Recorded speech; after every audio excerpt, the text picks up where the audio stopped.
आप सभी साथियों को मेरा नमस्कार। दोस्तों आइए देखते हैं आज के मुख्य समाचार।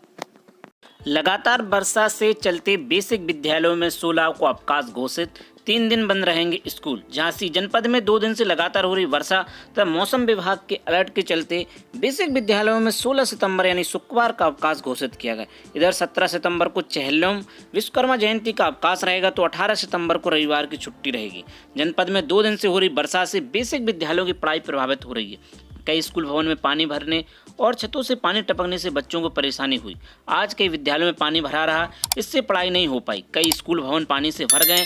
इसके चलते यूनाइटेड टीचर एसोसिएशन के जिलाध्यक्ष अंकित बाबू राय और महामंत्री प्रशांत दी वाजपेयी के नेतृत्व में शिक्षकों ने ज्ञापन देकर विद्यालयों में छुट्टी देने का ज्ञापन दिया। इस पर वीएसए ने जिला प्रशासन की अनुमति के बाद बेसिक विद्यालयों में शुक्रवार यानी 16 सितंबर का अवकाश घोषित कर दिया गया है। 2 दिन की बरसात से कई स्कूलों में पानी भरा हुआ है और बच्चे हो रहे थे परेशान। ऐसे ही कई जनपदों में इस प्रकार के आदेश जारी हुए हैं, चाहे वो कानपुर नगर हो, सीतापुर हो, कुशीनगर, महाराजगंज, बाराबंकी, बहराइच, श्रावस्ती, आजमगढ़, अम्बेडकर नगर आदि इन जिलों में भी अवकाश घोषित किए गए हैं। कई जिलों के आदेश अपलोड होते जा रहे हैं। यहाँ पर आप देख रहे हैं लखनऊ है, अम्बेडकर नगर हो, जिलाधिकारी झांसी कार्यालय, जिला विशिष्ट आजमगढ़, सभी जनपदों से आदेश आते जा रहे हैं और सभी जगह छुट्टियां घोषित की गई हैं। तो साथियों देखते हैं अगली खबर को।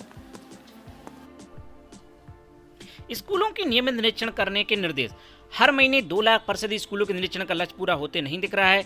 जिन टास्क फोर्स का गठन ही निरीक्षण के लिए हुआ था वे इससे बच रही हैं।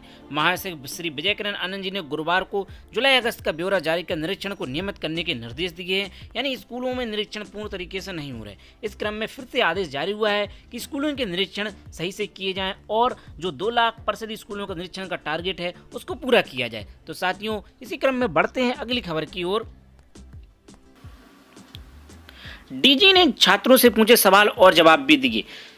महानिदेशक स्कूल शिक्षा श्री विजय किरण आनंद व पूर्व सचिव मानव संसाधन विकास मंत्रालय वृंदा स्वरूप ने गुरुवार को सेवापुरी ब्लॉक के बेसुपुर एवं मटुका कंपोजिट विद्यालय का निरीक्षण किया। डीजी ने इस दौरान क्लासरूम में 1 से 3 तक के बच्चों से सवाल जवाब भी किए हैं। डीजी स्कूल शिक्षा श्री विजय किरण आनंद ने शिक्षकों से पूछा कि नई शिक्षा नीति के तहत जो पाठ्यक्रम तैयार किए गए उसे पढ़ाने और बच्चों को सरलता से समझने में कोई दिक्कत तो नहीं आ रही है। शिक्षकों ने पाठ्यक्रम को सरल बताया और कुछ सुझाव भी दिए। निरीक्षण में उनके साथ राज्य सरकार की अकादमिक संस्था LLF की टीम भी थी। कंपोजिट विद्यालय बेसुपुर के प्रधानाचार्य एवं शिक्षकों ने LLF टीम को प्रतीक चिन्ह देकर सम्मानित किया। इस मौके पर संस्था के डॉक्टर D.K. दिग्गरन, सुब्रत चटर्जी, श्वेता शर्मा आदि उपस्थित रहे। साथ में विशिष्ट शिक्षा अधिकारी वाराणसी डॉक्टर अरविंद पाठक, खंड शिक्षा अधिकारी संजय यादव, प्रधान अध्यापक बेसुपुर संतोष दुबे, सहायक अध्यापक आकाश दी आदि उपस्थित रहे। लर्निंग लॉस को कम करने की जरूरत। यहीं पर डीजी स्कूल शिक्षा विजय किरण आनंद ने बताया कि शैक्षणिक गुणवत्ता बढ़ाने पर जोर दिया है। बेसिक भवन में गुरुवार को उन्होंने बैठक में स्कूलों के कायाकल्प, पठन पाठन का माहौल उपलब्ध कराने समेत कई बिंदुओं पर विचार किया गया।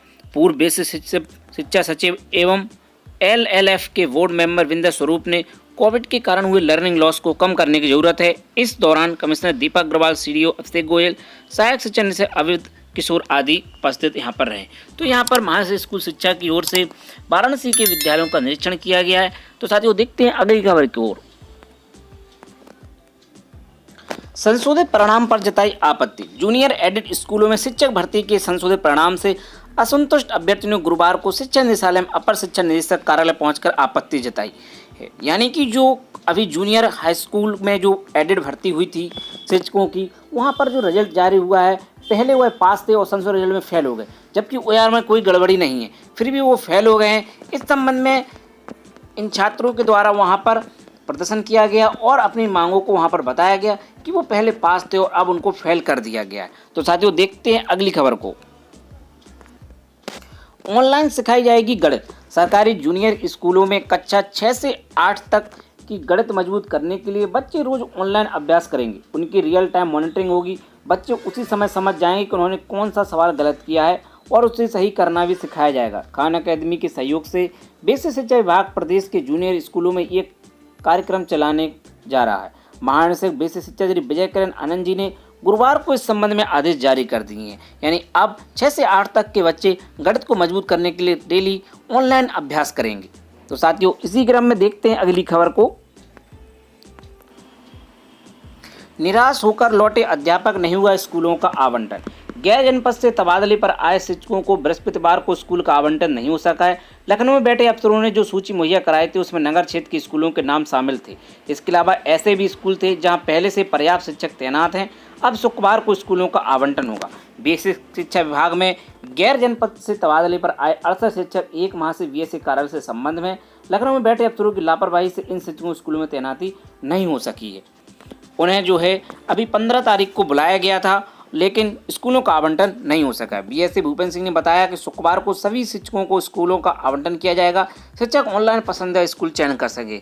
इसी प्रकार की सभी जगह काउंसलिंग चल रही है। इसी क्रम में पहले दिन निरस्त हुई काउंसलिंग। झांसी में भी 80 शिक्षकों को स्कूल आवंटन के लिए बृहस्पतिवार को काउंसलिंग की जानी थी, लेकिन तकनीकी कारणों के चलते काउंसलिंग नहीं हो पाई। शुक्रवार को शिक्षा विभाग में स्कूल आवंटन के लिए शिक्षकों की काउंसलिंग होगी। वीएससी श्रीमती नीलम यादव जी ने बताया कि सुबह 10 बजे से काउंसलिंग शुरू होगी। पहले दिन की जो काउंसलिंग थी वो किन्हीं कारणों से निरस्त कर दी गई। तो साथियों, देखते हैं अगली खबर को।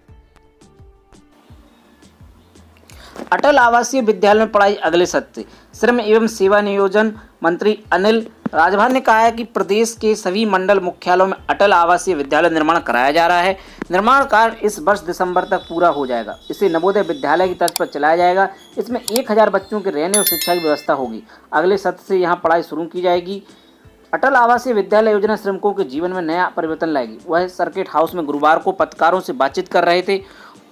उन्होंने कहा कि श्रमिक कहीं भी काम करने जाएं, बच्चों को लेकर उन्हें चिंता करने की आवश्यकता नहीं होगी। उसकी चिंता सरकार करेगी। अभी हर मंडल में एक विद्यालय बनाया जा रहा है। आने वाले दिनों में हर जिले में एक अटल आवासीय विद्यालय बनाए जाने की योजना है। बाल श्रम को लेकर उन्होंने कहा, अगले 5 वर्षों में उत्तर प्रदेश बाल श्रम से मुक्त होगा। बाल श्रम को लेकर 100 दिनों में 200 बाल श्रम बहुल क्षेत्रों को बाल श्रम से मुक्त कराकर निर्धारित लक्ष्य को प्राप्त किया गया। उन्होंने बताया कि 100 दिनों के निर्धारित लक्ष्य के दौरान सेवा योजना विभाग ने 25,000 बेरोजगार युवाओं को रोजगार उपलब्ध कराया है। वहीं 10,000 युवाओं को सरकारी नौकरी मिली है। 50,000 लोगों का रोजगारी का कैरियर काउंसलिंग के माध्यम से मार्गदर्शन किया गया है। कहा कि आवासों में चल रहे छोटे दुकानों को पंजीयन से मुक्त कर दिया गया है। प्रदेश सरकार प्रदेश में छोटे 2 और बड़े व्यापारियों व्यापार के लिए अच्छे वातावरण निर्माण कर रही है। पत्रकार वार्ता में बोले श्रम एवं सेवा योजना मंत्री अनिल राजभर जी। कहा, अगले 5 वर्षों में उत्तर प्रदेश होगा बाल श्रम से मुक्त। तो जो अटल आवासीय विद्यालय हैं उनमें पढ़ाई अगले साल से सत्र से शुरू हो जाएगी। तो साथियों, बढ़ते हैं अगली खबर की ओर। प्रशिक्षण में शिक्षकों के भोजन में कटौती। मेन्यू का पालन नहीं, फुल डाइट नहीं, दोपहर में दे रहे पूरी सब्जी का पैकेट। यह खबर कुंडा से है। बाबागंज में प्रशिक्षण के दौरान शिक्षकों को आधा अधूरा खाना दिया जा रहा है। शासन से तय मेन्यू की दरकिनार कर उन्हें पूरी सब्जी के पैकेट बांटे जा रहे हैं। इससे शिक्षकों में नाराजगी है। कुंडा बाबागंज में निपुण भारत मिशन के तहत शिक्षकों को प्रशिक्षण किया जा रहा है। यह प्रशिक्षण 4 दिन का है। शासन ने इसमें शामिल होने वाले शिक्षकों के भोजन और नाश्ते के लिए बाकायदा मेनू बनाकर भेजा है। सुबह चाय, पकौड़ी, बिस्कुट, समोसा के साथ दही जलेबी की शामिल किया है। वहीं दोपहर के भोजन में दाल, चावल, रोटी, 2 तरह की सब्जी, इसमें पनीर भी शामिल है। साथ पापड़, सलाद, अचार और 1 मिठाई देने के निर्देश हैं। प्रशिक्षण में शामिल शिक्षकों को शाम के वक्त चाय बिस्कुट दिया जाना तय है। 4 दिनों के लिए अलग अलग मेन्यू निर्धारित हैं। इसमें खास तौर से दोपहर के भोजन को प्रभावी बनाया गया। बावजूद इसके दोनों ब्लॉकों में प्रशिक्षण के दौरान सुबह चाय बिस्किट और दोपहर में पूरी सब्जी का पैकेट बांटे जा रहे हैं। बीआरसी में आयोजित प्रशिक्षण में दोपहर के भोजन की कीमत 150 रुपये तय की गई, लेकिन इसे पैकेट में बदलकर इसकी कीमत महज 50 रुपये कर दी गई। इस पैकेट को देखकर शिक्षकों में आक्रोश है। आरोप है कि मानक के विपरीत दिए जा रहे भोजन पर सवाल उठाने वालों की आवाज़ दबाने के लिए दबंग शिक्षकों को लगाया गया है। कई शिक्षकों ने नाम न छपने की शर्त बताया कि भोजन की थाली से बिचौलिए रुपये निकाल लिए जा रहे हैं। बाबागंज में भोजन तो कराया जा रहा है, लेकिन उसकी गुणवत्ता मानक के अनुसार नहीं है।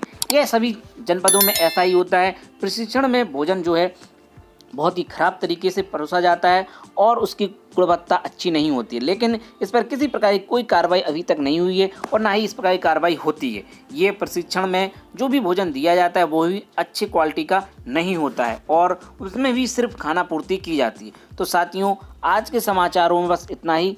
अगर आपको वीडियो अच्छा लगा तो वीडियो को लाइक, कमेंट, शेयर जरूर करें। तो साथियों, मिलते हैं किसी नेक्स्ट वीडियो में। जय हिंद।